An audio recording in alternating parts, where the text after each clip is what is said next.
还是一个景观台，是不是？ Hi, Kuko. I'm vlogging. Ganun guys, in every... ang ingay na trend. So yun na guys, ganun lang yun guys.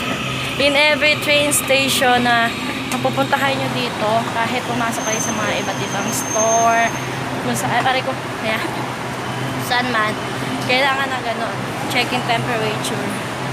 Kaya dito, nape-prevent kung may lagnat ka na, malalaman na nila agad.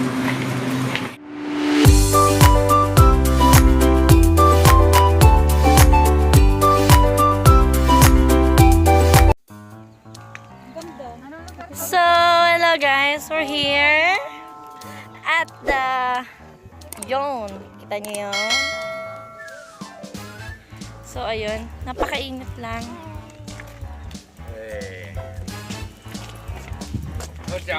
Sobrang init. Summer na kasi dito. So, ibaback camera na.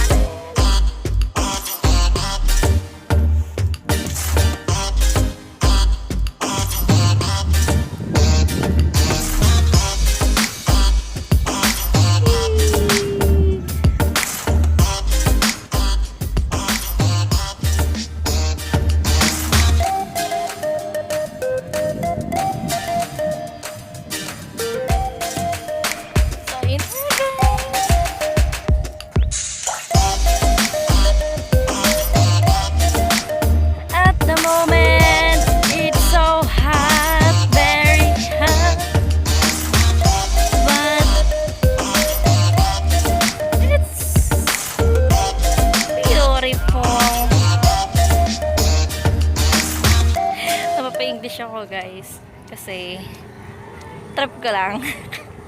Nagpa-practice ako mag-English. Nagpa-practice ako mag-English because may binabasa kasi ako isang nobela.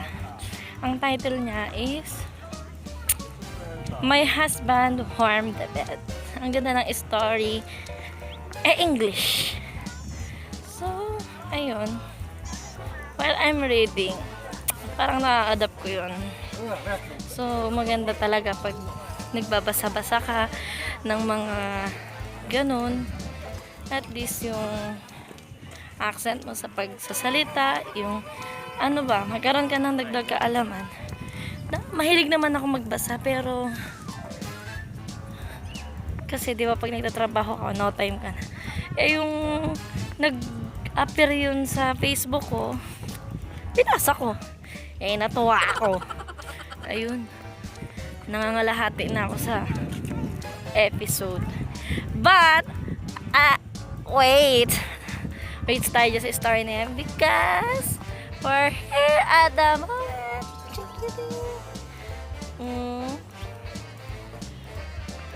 Pakainit. Sobrang init, guys. And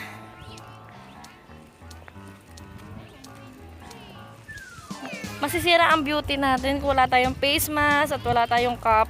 Nako, baka dumugo na ang ilong ko. Sobrang init. But you see the windmill.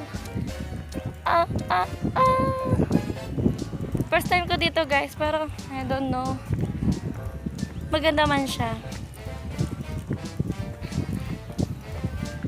So, hindi ko alam kung saan to. Yung driver lang yung may alam dito. But, ibaba camera natin para makita nyo ang view.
makikita mo dito at the moment.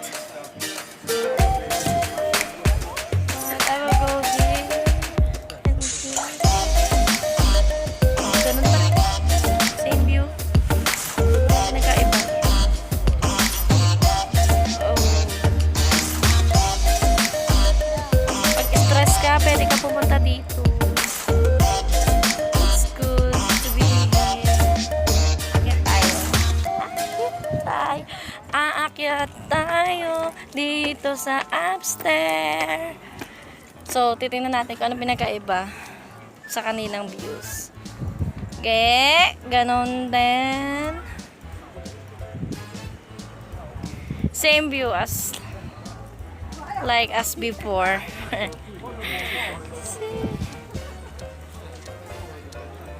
So, wala lang nangyari. So, bababa ulit tayo. Kaya mainit talaga.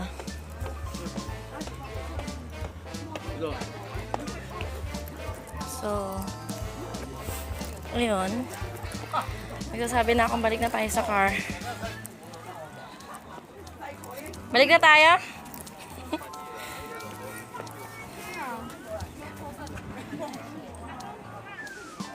Okay, see you later.